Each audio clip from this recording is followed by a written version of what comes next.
তুমি যদি আমাকে ভালোবাসতে চাও আমার নবী মুহাম্মদকে অনুসরণ করো।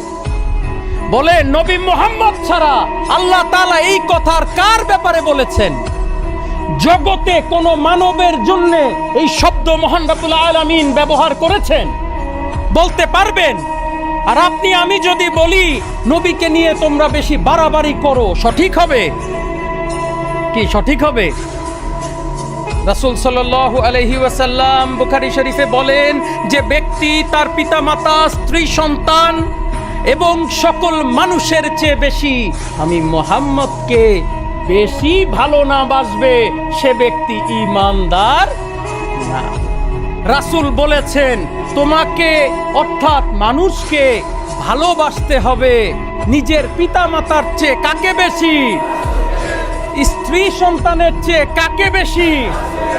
দুনিয়ার সব মানুষের চেয়ে কাকে বেশি? কি আলেম ভাইরা বলেন বুখারী শরীফে এই হাদিস আছে? সিয়াসিত্তা এই হাদিসখানা কমপক্ষে 15 বারের বেশি আছে।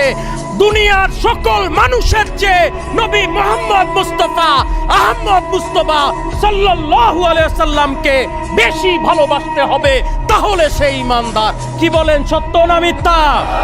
আমানতু বিল্লাহি ওয়া মালাইকাতিহি ওয়া কুতুবিহি ওয়া রুসুলিহি ওয়াল ইয়াউমিল আখিরি, সবার পরে আগে ভালোবাসতে হবে নবী মুহাম্মদ মুস্তাফা আহমদ মুস্তাফা সাল্লাল্লাহু আলাইহি সাল্লামকে। কি বলেন, সত্য না মিথ্যা? সত্য না মিথ্যা? নবীর প্রেম না থাকলে ঈমানদার হওয়ার সুযোগ